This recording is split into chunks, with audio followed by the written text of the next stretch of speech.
Buenas noches, les doy la bienvenida a esta tercera entrega de Subrayado Electoral, este ciclo periodístico en el que pretendemos acercarnos a las propuestas de los candidatos de los 4 partidos con representación parlamentaria a propósito de aquellos temas que preocupan más a los uruguayos. Siempre teniendo como hoja de ruta la encuesta de la consultora Equipos Mori, hoy estaremos hablando de economía con los 4 candidatos en forma sucesiva. Antes de ir a las entrevistas, una breve contextualización del tema a partir de los datos económicos más relevantes de los cuales partiría un próximo gobierno y que definen hoy al Uruguay en el área. En lo que tiene que ver con el producto, estamos viendo aquí en estas cifras el crecimiento del mismo en los últimos años. También es bueno señalar que el PBI per cápita está hoy en el entorno de los $16.000. La tasa de desempleo es de 6,8%. La variación anual del IPC está en el orden del 8,2%. Este es el porcentaje de inflación que hay hoy en el Uruguay. El déficit está en el entorno del 3,5%. Los datos de pobreza señalan que esta afecta hoy a un 7,8% de los hogares uruguayos. Estos son algunos datos que dan el marco macroeconómico de nuestro país. Vamos ahora al encuentro de los candidatos. Doctor Lacalle, en su programa y en su propuesta programática, en el capítulo correspondiente a Economía, usted es muy elogioso con los resultados económicos del gobierno. Usted allí hace una serie, usted y su equipo obviamente, ¿no? Usted no va a trabajar todos los temas, pero hacen una serie de señalamientos y de reconocimientos que usted también ha hecho en otras instancias públicamente a propósito del crecimiento del PBI, del crecimiento del país, del crecimiento de la economía, de la baja del desempleo, etcétera.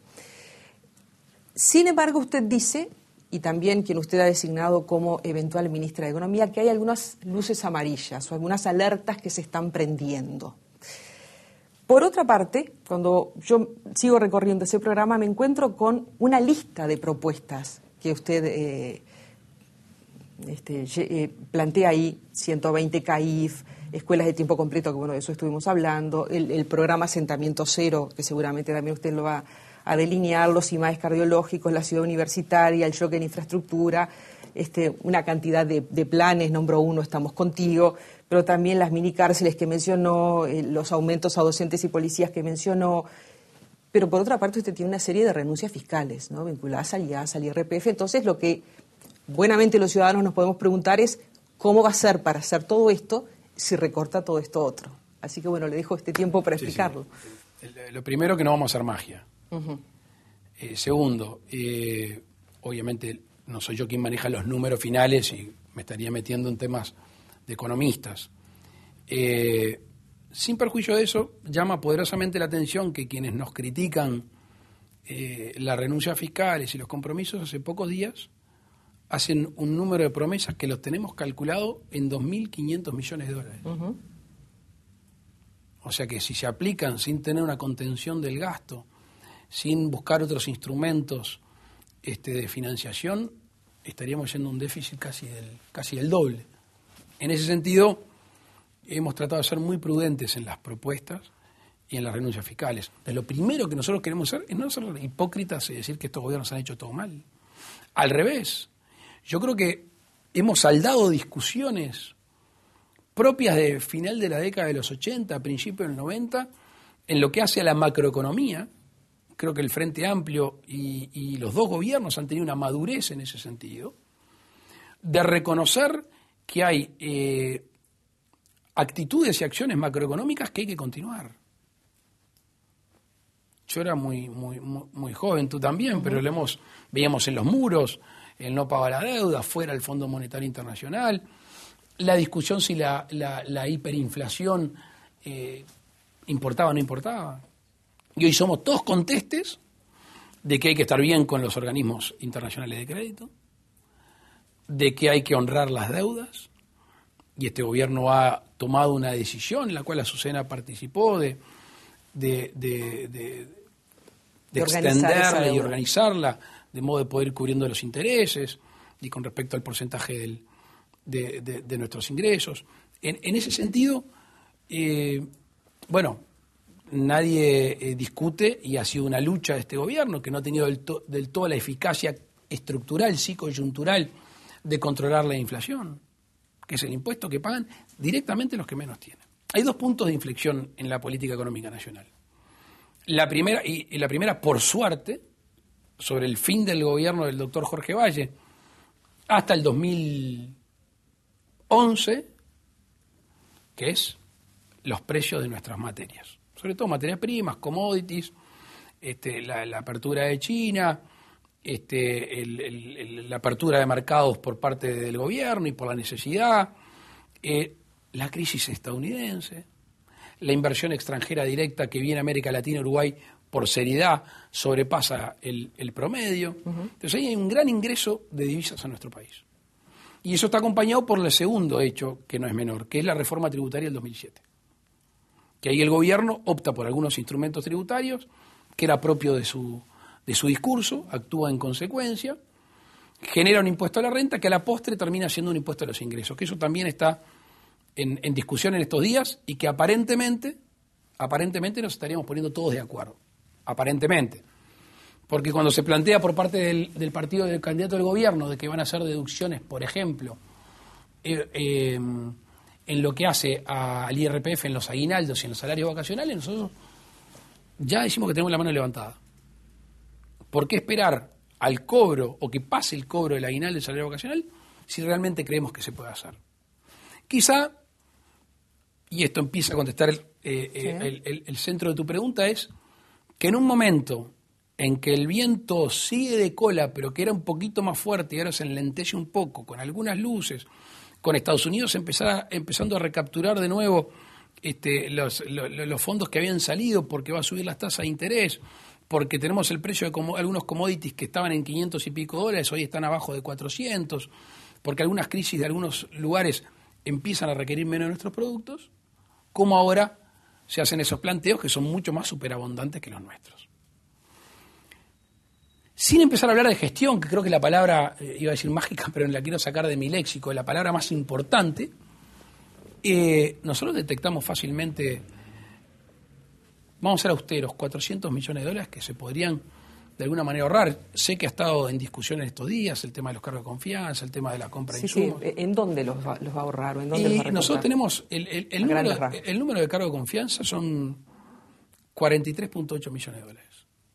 Sin entrar en una vinculación contractual de por lo menos 13.000 personas que son nuevos con el Estado. No estoy hablando de funcionarios públicos contratados, ahí estaremos hablando de otra cifra, obviamente mucho mayor, pero están presupuestados dentro del gobierno. Más de 500 imprescindibles, una duplicación de cargos de confianza de 1.830 al 2005. Bueno, ahí se generaron determinados cargos de confianza, ahora se duplicaron en este No tiempo. son las cifras de la Oficina de Servicio Civil, doctor Lacalle, esas, ¿eh? No son las cifras que nosotros manejamos con respecto al Estado central, con respecto a entes autónomos, servicios centralizados y las intendencias. Son las cifras que nosotros manejamos.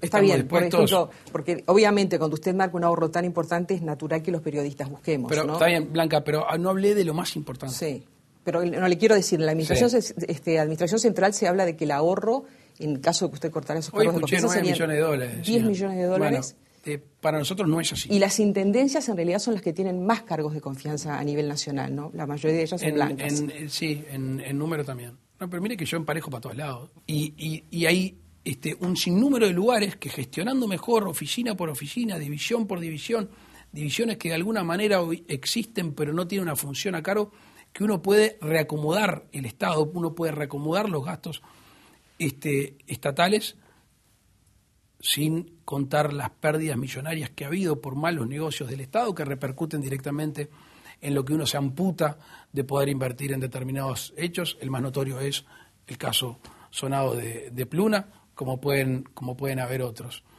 Sí, hay gastos que son importantes. Cuando usted dice suministros, por ejemplo. El gasto de asentamiento cero es un gasto importante. Allí le hemos dicho claramente a la gente que es una erogación que supera los 150 millones de dólares. ¿En qué lapso 150 millones de dólares? En el primer año. Ahí nosotros queremos hacer una fortísima inversión en infraestructura directamente, en vivienda directamente, y que no termine siendo utilizado en consultorías que directamente impacte sobre la realidad que nosotros pretendemos cambiar. Hay más de 200.000 uruguayos que no viven en las condiciones mínimas dignas para decir que habitan en un hogar o que tienen un barrio con determinadas condicionantes propias de la sociedad en la que todos queremos vivir. Y nosotros ahí tenemos un desvelo en ese sentido. ¿Tema salarial? ¿Perdón? ¿Tema salarial? El salario tiene que seguir creciendo por encima de la inflación y a partir de ahí la productividad. ¿Va a seguir manteniendo los consejos de salarios? Vamos a seguir manteniendo los consejos de salarios. ¿Tripartitos? Sí, obviamente. Sí, obviamente. Con presencia del Estado. Y con un concepto bien claro que nos enseñaban en la Facultad de Derecho, el indubio pro operario. La parte más débil de la relación no es el que posee los medios de producción del capital, es el que pone su trabajo, su esfuerzo, su empeño, su intelecto. Ya que estamos en el tema de los trabajadores, usted ha sido crítico con la ley de responsabilidad penal empresarial, doctor. Sí. ¿La va a derogar? Y la vamos a cambiar. Esta que está, sí, obviamente, es inconstitucional. Pero la Suprema Corte de Justicia no ha dicho nada. Es lo que nosotros entendimos cuando se votó en Cámara de Diputados y vamos a actuar en consecuencia. Lo que hay que decir también, ya que están gastando tanta plata algunos para hacer propaganda político-electoral, que están en todo su derecho, me guste o no me guste, es que el Partido Nacional propuso un texto alternativo. No es que votamos en contra lisa y llanamente, no, propuso un texto alternativo. Y en ese sentido, me parece que hay que contar toda la historia, porque una historia con mitad de la verdad termina siendo no cierta. La última, ¿qué pasó con la ley de los peones rurales, realmente? ¿Votamos a favor? Yo estaba, hay un voto en contra que no soy yo, que dice que es en contra, que estaría bueno que también lo diga esta publicidad que tanto están haciendo y gastando y mal informando, mintiendo. Vamos a hacer las cosas por su nombre. Se miente y uno está cansado de andar desmintiendo mentiras, es muy complejo en la vida. Va al Senado, el Partido Nacional la vota en el Senado, viene con modificaciones el 22 de diciembre, yo estaba de licencia, pero esto no es una excusa. Si yo hubiera estado, no hubiera votado las modificaciones, que fue como actuó mi partido. Me pregunto, ¿cómo va a solventar todo esto? Porque al mismo tiempo usted va a hacer algunas renuncias fiscales. Lo primero que tenemos que hacer es bajar el déficit fiscal. Que hay que invertir, que hay que seguir invirtiendo. También hay que sacarle mejor jugo a la inversión. Y la calidad del gasto público es un gran problema, porque la calidad del gasto es mala. Hoy el Uruguay está en una situación completamente distinta a la que estaba en el 2005. La rebaja de la semana laboral, yo dije que la íbamos a estudiar, la verdad que no la veo. El aumento de los mínimos siempre es una aspiración de todos.